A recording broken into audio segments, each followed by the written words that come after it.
Basi wazee wenzangu, karibuni. Asante mzee mwenzetu. Tumefurahia makaribisho yako ndugu, na tunashukuru. Hivi ndivyo walivyofanya wazee wetu. Mavuno ya kwanza uonjo na wazee na kutoa baraka. Ni kwamba tu sasa hayatiliwi maanani tena, lakini ilikuwa desturi nzuri. Leo watu hawayazingatii tena mambo hayo japo muhimu. Watu hukutana, wakala na kunywa na kubadilishana mawazo. Hekima huchotwa kwenye vikao kama hivi. Mimi nimewasikiliza kwa makini wazee wenzangu. Mlioyasema ni muhimu sana. Tatizo la watu wa siku hizi ni kuzitupa mila zao kabisa. Pamoja na dini hizi zilizokuja zikawakengeusha watu kabisa. Wanaziona mila kuwa chafu. Hawaoni chochote kizuri katika hekima za wazee wetu. Wametupa jongoo na mti wake. Hawajui kuwa mwacha mila ni mtumwa. Vizazi vijavyo havina utamaduni, havina mila. Tayari vilivyopo havina chochote. Watoto wa siku hizi hawajui asili yao. Hawana lao. Wanafikiri uzungu ndio ustaarabu. Hiki ni kizazi cha njia panda za kitamaduni. Wana kila utamaduni isipokuwa wao. Wajukuu wangu walikuja hapa wakati wa likizo. Nilitambua hawajui hata neno moja la lugha yetu. Tuliishia kuongea nao Kiingereza na Kiswahili hapa na pale katika ardhi ya wazee wetu. Ajabu zaidi, hawajui tofauti kati ya mbuzi na kondoo. Kwao wao wote hao ni kondoo. Afadhali hao. Mjukuu wangu hatofautishi kondoo, mbuzi na mbwa. Wote hao kwake ni mbwa.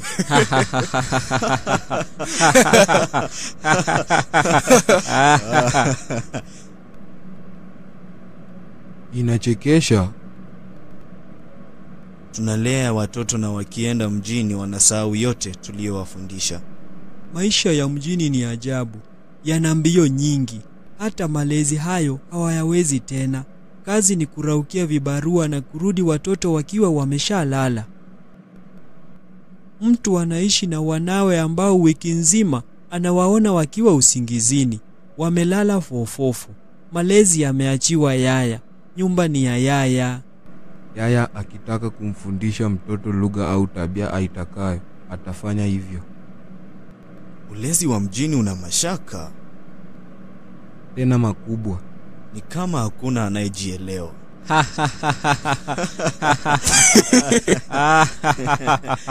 Hey, watu wako mbioni kutafuta maisha. Wengine wanafukuzana nayo. Haifai hivyo. Lakini wafanyeje? Wakae tu vijijini kwa sababu mji unaenda mbio? Labda bembea yao ya maisha ipo pale mjini. Heri uko kukaa kwa sababu kuna afadhali. Kuna heri vile vile. Dunia inaenda ikibadilika. Usipobadilika nayo utaachwa nyuma, ushindwe kuwahi. Kuna nini cha kuwahi? Tabia za mjini, heri hapa kijijini. Katika umaskini wetu huu. Benu, unazungumzaje wewe bwana? Au tayari ulishapitia mahali ukapiga pegi 2-3 kabla ya kuja hapa? Kawaida silewi.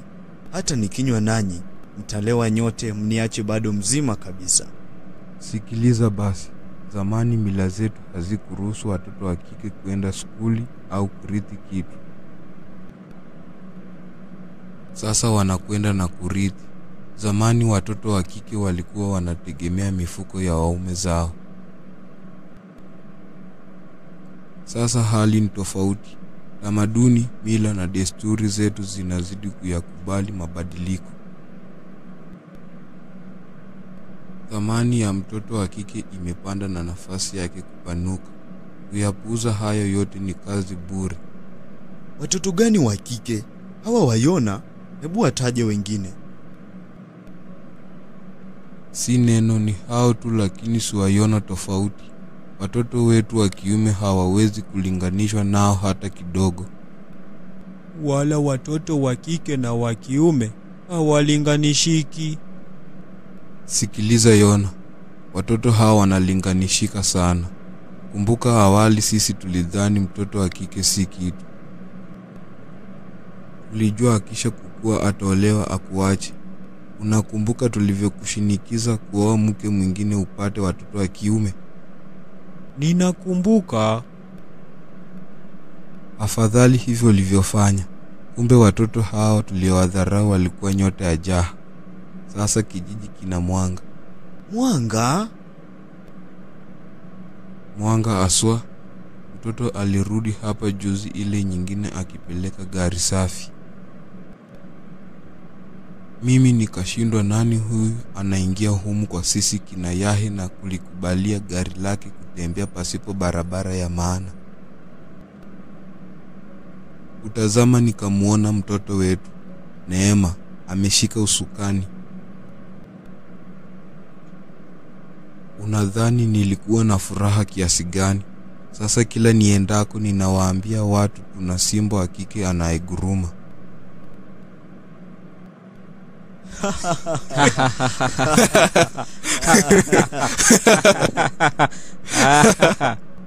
Ndivyo alikuja hivyo alivyokuja, lakini si wetu tena, ana kwake.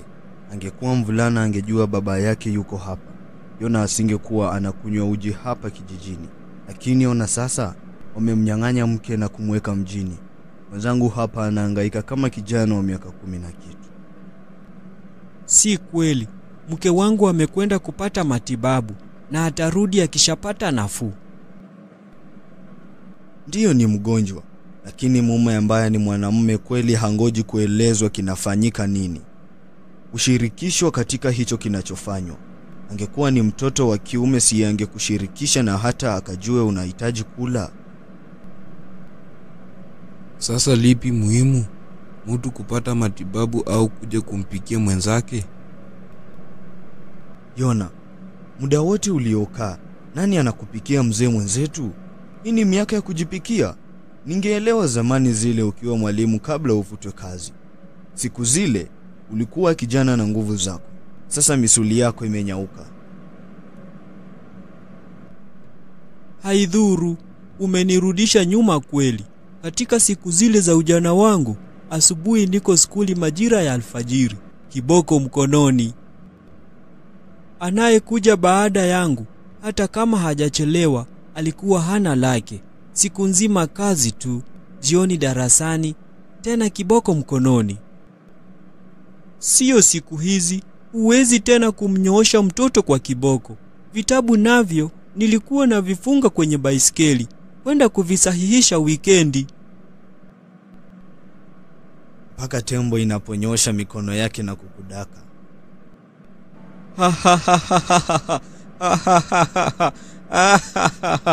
Basi tu, wenzenu ndio walioniingiza kwenye mkondo huu. Kama unakumbuka, nilikuwa miongoni mwa vijana wa kwanza kuingia kwenye dini.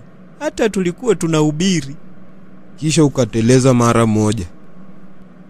Haikuwa mara moja mnavyofikiri. Ilianza pale chuoni. Wenzangu walinipa mvinyo, kunirai kuonja ulevi. Mwanzoni nilikataa, lakini wakanizidi maarifa. Basi polepole nikaanza kuushiriki, lakini kwa kuficha. Nilipotumwa kufanya kazi na kuanza kupitia mitihani ya familia, ulevi ukageuka uraibu, mpaka pale ulipofikia kunifanya mtumwa. Ukaacha kazi? Nilishindwa kuingia kazini kila siku. Nilishindwa kuishi bila kulewa. Nilikuwa mtumwa tu. Siku zile mkeo alikuvumilia kweli? Angefanya nini? Kilikuwa kipindi kigumu. Alinisaidia kulea na kusomesha watoto, mimi nikiwaangalia ng'ombe na shamba. Yeye huyo anashika njia kupeleka maziwa au kuuza bidhaa tulizozalisha sokoni.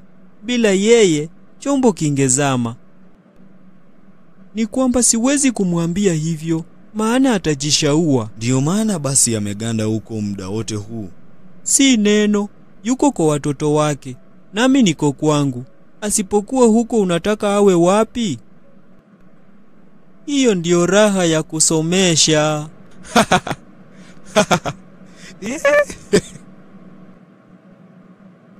Sasa Beni umepata dawa mjarabu. I say, amekuwa akinikera sana na mambo yangu. Pilipili iko sahanini mwangu, lakini ninashangaa ya muasha tu sana. Shida yako Yona ni kujipiga kifua kana kwamba wewe tu ndiye una watoto waliosoma na wana ajira. Wako umewasomesha mpaka wapi? Si neno, hawawezi kufanana, lakini pia wamesoma kiasi chao na wana kazi. Kazi gani? Mwanangu mkubwa si ni injinia? Injinia wa nini? Je, afanyi kazi kule kiwandani wanakochinjia kuku? Kwani injinia ni nini? Si kuendesha mitambo? Mwanangu anaendesha mitambo humo kiwandani. Bila yeye halifanyiki jambo. Ni injinia wa kutegemewa.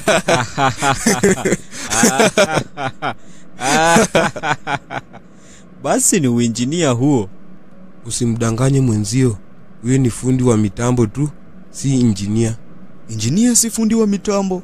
Mna nini nyinyi? Ona sasa, wewe hili lako linakuuma lakini la mwenzako alichangamkia. Kigumba kwa nguruwe kwa binadamu kichungu, basi na yaishe. Wala hayakuwepo, ni kuyafanya tu marefu bure. Basi wazee wenzangu lilotuleta hapa si kuwasema wenzetu au kupimana nguvu. Watoto wote ni wetu, ni fahari yetu. Si leo tumekuja tunywe na kucheza ili kufurahia mazao yetu. Basi na tule, tunywe na kusherehekea. Yabarikiwe mashamba yetu, ibarikiwe mimea yetu, vibarikiwe vizazi vyetu. Amina. Amina.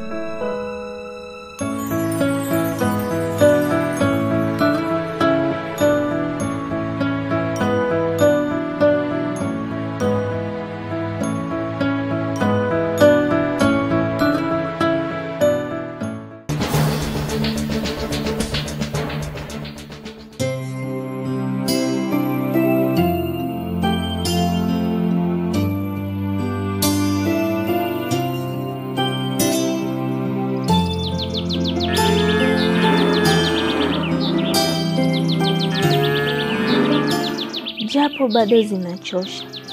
Safari za jiji kuu hazigugudi tena kama zamani. Teknolojia imefanya mambo kuwa mepesi. Kama ni zamani zenu, tungechukua siku 3 kupambana na barabara ya vumbi. Na ikinyesha, ndiyo basi. Ni mpaka barabara ikauke ndiyo safari iendelee. Waliosafiri siku hizo hawakuionea safari raha.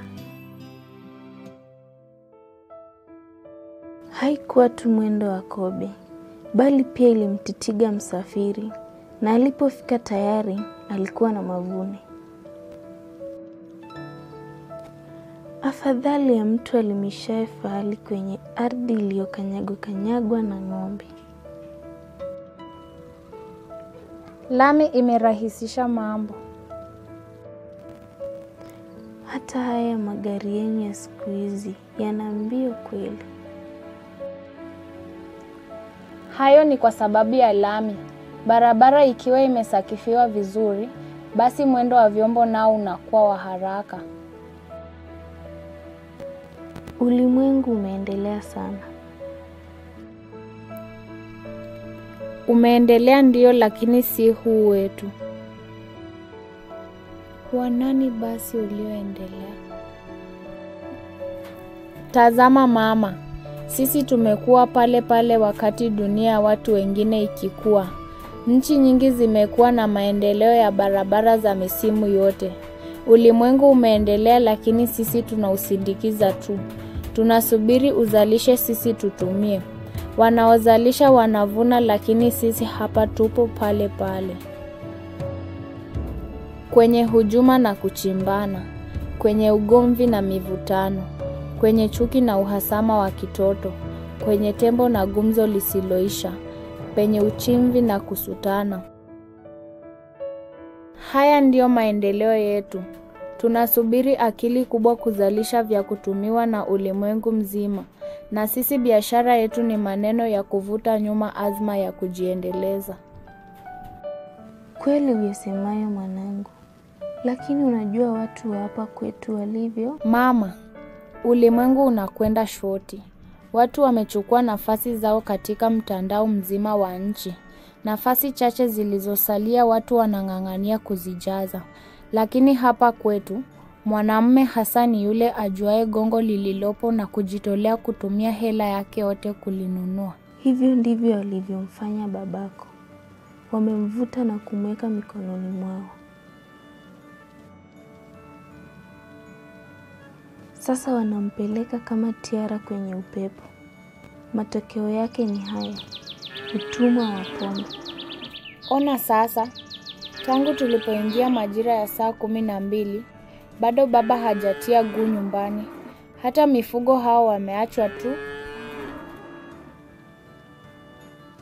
Yaache hayo, usimwingilie sana baba yako. Mimi nilipoona kuku na mbuzi wamefungiwa mapema na ng'ombe wapo zizini, nilijua baba yako amekwenda kwa wazee wenzake. Ni desturi ya kila mwanamume hapa. Afadhali baba yako anajaribu kusaidia hapa na pale. Anasaidia? Mgala muue na haki yake umpe. Kuna wakati baba yako uingie jikoni akapika. Yeye ndiye ajuaye mikutano ya vyama vyetu itakuwa lini. Ndiye anayehudhuria vikao vyote. Si kwamba hafanyi kitu. Baba yako hufanya inapobidi au wanapojisikia. Lakini haifai hivyo. Inafaaje? Kushirikiana na kusaidiana katika kila hali. Huo ni uzungu mama. Labda umesahau, hapa kijijini kanuni yake ni tofauti. Hata akifanya sana haitasaidia. Watu watapata sababu ya kumcheka. Watasema ninamkalia baba yenu. Siwaseme tu. Halafu mngeolewa wapi? Binti za mama aliyemtilia mumewe mguu akausha. Ningefanya hivyo mngezeekea hapa.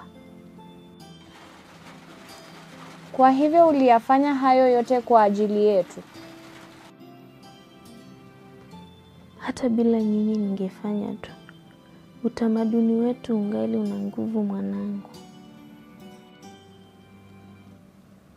Huwezi kushindana na mwanamume. Huwezi. Wanawake wangapi ni wajuao hodari kuliko wanaume katika kazi zao? Wengi tu. Fanya werevu na hekima. Isije ikawa mnashindana. Wachezaji wa timu moja watashindanaje? Ushindani kati ya wanaume na wanawake masomoni na kazini si hoja. Lakini si nyumbani mwanangu. Mwanaume ni moto wa kifuu. Marehemu nyanyangu alipotupa mafunzo ya unyago. Alitueleza kila tulilofaa kutenda. Maarifa hayo ndiyo yaliyowafikisha hapo mlipo. Vinginevyo ningefukuzwa au ningeumizwa vibaya nikashindwa kuwainua. Mlipo leo ni matokeo ya stahamala hizo. Afadhali usingestahimili. Leo mngekuwa wapi? Labda tungeolewa mapema kidogo na... Naam, na kuwa kama mimi hapa. Sasa unaona, leo ungekuwa unanilaumu kwa kukosa stahamala, kwa kuyaharibu maisha yako, kwa kukukosesha elimu. Ungekuwa unazimezea mate fanaka za wengine, labda machungu, labda matamu. Japo sikujaliwa watoto wa kiume, Nilitaka sana mpate yale ambayo wangepata hao watoto wa kiume. Kwangu mimi huo ndio ushindani. Japo nilipungukiwa na mengi niliyoyatamani. Nilitaka nyinyi muote mbawa mpae juu na kuitazama dunia kutoka kule juu kwa niaba yangu. Stahamala yangu haikuniletea hasara mwanangu. Ninajua umejitolea maisha yako ili tupate mema, lakini ona sasa matokeo yake. Ugonjwa wa moyo. Si neno mama. Hakuna kizuri kijacho kwa urahisi. Mazuri hutoka mbali na wakati mwingine yana hadithi za kutisha. Maisha yetu ni mfano wa mbegu iliyopandwa. Mbegu hiyo haina budi kuoza kwanza ndipo ioteshe mche upendezao. Mche huo wa asili ya mbegu iliyooza hatimaye hutoa zao la mbegu nyingi ajabu. Ukitazama vizuri, mbegu ile haifi bali huchukua mkono mwingine wa maisha. Huchukua umbo jipya lipendezalo, hasa ikiwa itakuwa imeangukia ardhi nzuri. Hapa kijijini, japo yapo mawili matatu ya kusinya, ardhi yake si mbaya. Imewaotesha nyinyi. Sasa rudini msaidie kuzalisha mbegu nyingi nzuri. Nyinyi mmebahatika kuwa mbegu nzuri istahilio kupandwa. Japo wapaliliaji ni haba, shikeni usukani muwe marubani wa kweli, ili ndege ipae angani. Maneno mazito hayo mama. Unanipa mwelekeo mpya. Sikujua una mengi mazuri kiasi hiki. Nyinyi mnafikiri sisi ambao hatuna vyeti hatuna akili. Kisomo cha haja ndicho tu hatukujaliwa. Yako hata si habari za kutosoma, ni hekima hiyo. Ila hekima si hekima itokapo kwa mwanamke. Tamaduni zenu hizo. Wewe una bahati. Una huo utamaduni na huo usasa. Si kama mimi. Fanya maarifa uulete huku. Nitawezaje? Elimu unayo. Wasio na elimu hawawaheshimu wenye elimu, hasa vijijini. Usije na elimu tu. Ipambe kwa hekima.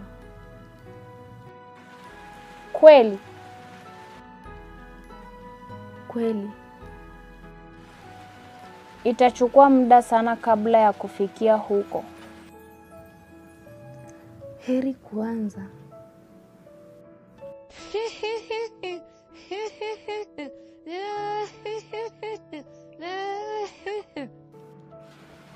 Mbona unacheka basi? Kwa sababu wewe unafikiri utalianzisha jambo kubwa na jipya kama hilo. Na lenyewe litengenee mara moja. Mabadiliko yana kazi. Huchukua muda na hutaka kujitolea. Muda nitautoa wapi nilivyobanwa hivi? Hata mwanangu ninamuona mara nyingi akiwa amelala tu. Anza polepole. Anza na baba yenu. Badala ya kumkabili, mshawishi. Atakuelewa. Akikuelewa atauendeleza ujumbe huo.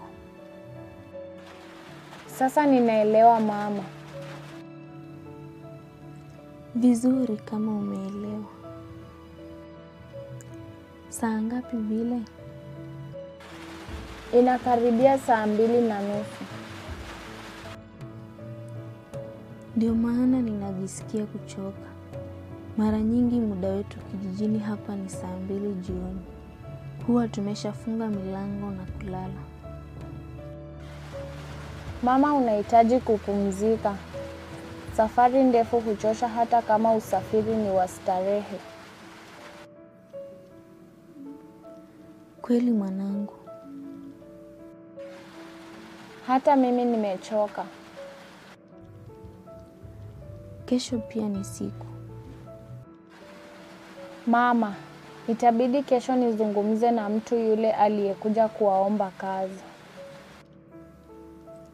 Nitafurahi sana. Akipatikana atatusaidia.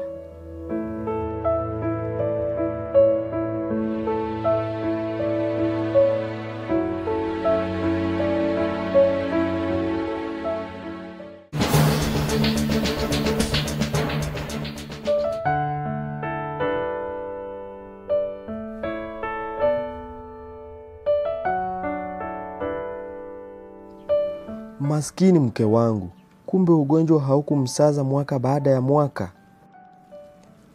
Umemla bila huruma. Awali niliona kama mchezo, kumbe ilikuwa kweli. Kauli yake ninaona imesimama. Ni mwele hakika. Laiti ningejua, jana ningeishi tofauti. Silesi zetu za maisha tungezila zilivyokuja kwa furaha.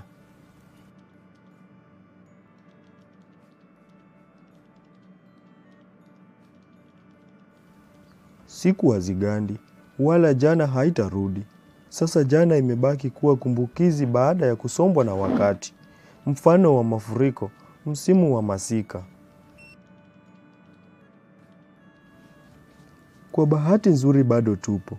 Ninaweza kuiachia dunia tabasamu iwe silesi kwa vizazi vijavyo. Na kila mwenye nia njema. Siwezi kuendelea kuishi hivi. Sasa nimekata shauri. Lazima niache njia ya zamani na kuitafuta mpya, maisha mapya. Pombe umenichezesha kama mwanaserere kwa muda mrefu. Umeninyima fursa ya kuelewa familia yangu. Hapana, siku zangu za uzeeni lazima nizitumie kumwangalia mke wangu mgonjwa.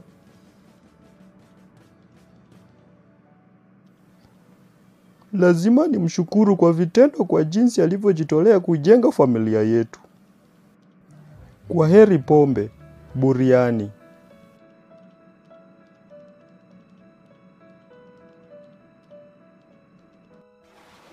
Shikamoo baba.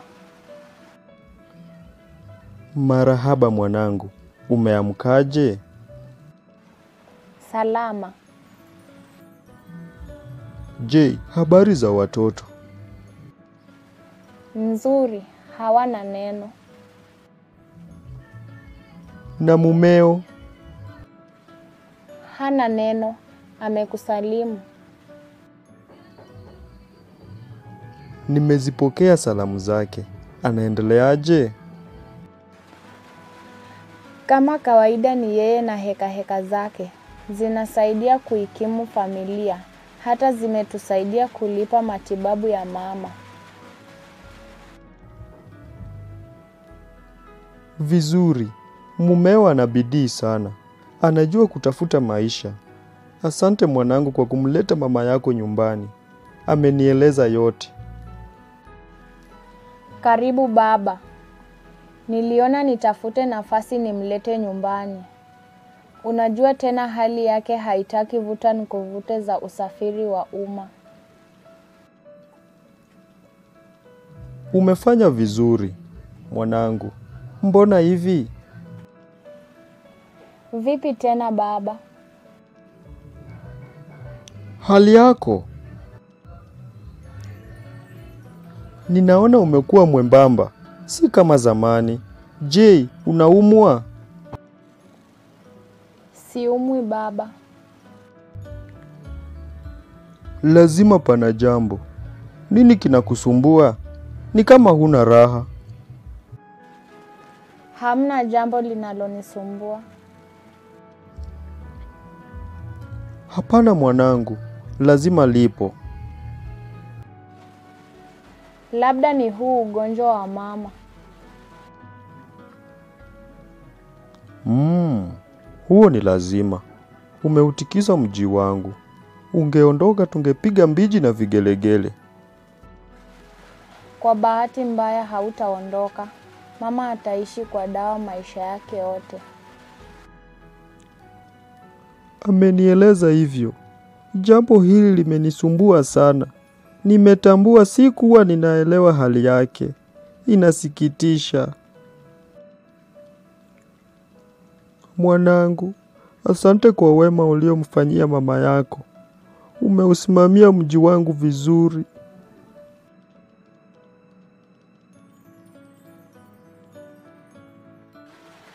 Karibu baba. Ninashukuru kwa kutulea hadi tukawa watu wazima. Ninashukuru mwanangu, japo ulezi huo haukutimia nilivyotaka. Nyota niliyoikamia sana katika ndoto yangu ya utotoni imepita na hiyo jana. Leo ndiyo iliyo mikononi mwetu. Si neno baba, ya Mungu ni mengi. Je, habari za hapa nyumbani? Ni nzuri, japo si za kupigiwa mfano. Maisha ni haya uyaonayo, ya kujituma kama kitoto kidogo. Ukiamka ng'ombe anakusubiri zizini, akitaka apelekwe malishoni. Kuku nao ndio hao, kinyesi kila mahali, kinakutaka upanguze na kufagia. Jiko linakungoja uliwashe na kujiandalia chochote utie kinywani. Na baada ya kufungua kinywa, vyombo navyo vinakusubiri uvitie maji. Bado nazo kazi za shamba zinakungoja. Hata ukiwapa watu kibarua, bado inakuhitaji uwe pale, uwalinde kutwa nzima kama askari jela. Lau sivyo, utakuta wamekupunguzia kile kidogo ulichowaita kuja kukitengeneza. Pole baba, binadamu ndivyo tulivyo, wachache wa shukrani. Wengi wanataka njia rahisi na ya haraka kusuluhishia matatizo yao. Wanafikiri ukitoa kibarua unajiweza sana. Hasa kama una mtoto aliyeajiriwa. Wao wanajua kuna kitita cha pesa unamwagiwa kila mwisho wa mwezi. I wish wangeelewa. If wishes were horses, beggars would ride.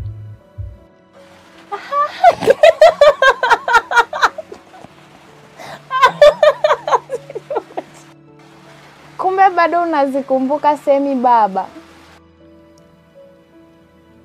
Ndiyo, nitazisahau vipi?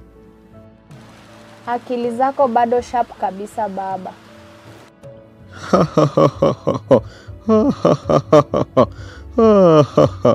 Hakuna mtu katika ukanda huu aliyenipiku. Nyinyi tu wanangu ndio mnaonikaribia.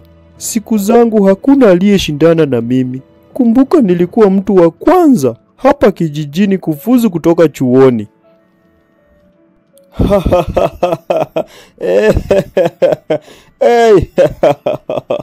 Niliacha bonge la rekodi huko nyuma. Ilikuwa rekodi kubwa. Imesimama mpaka sasa. Kumbuka mlikuwa hamjazaliwa. Ninasikia hata pale chuoni imebaki kuwa rekodi ya idara. Inazungumziwa hadi leo hii.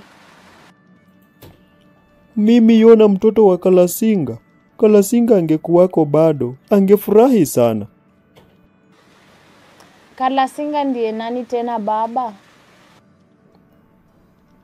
Ndivyo alivyoitwa babu yako. Baba yangu aliweka rekodi ya kuwa Mwafrika wa kwanza kufanya kazi kwa Muhindi. Alipanda ngazi hadi kuwa dereva wa Muhindi. Kila alikoenda Muhindi, akawa naye anaenda. Hatimaye akawa anakijua Kihindi. Akajipa jina Kalasinga.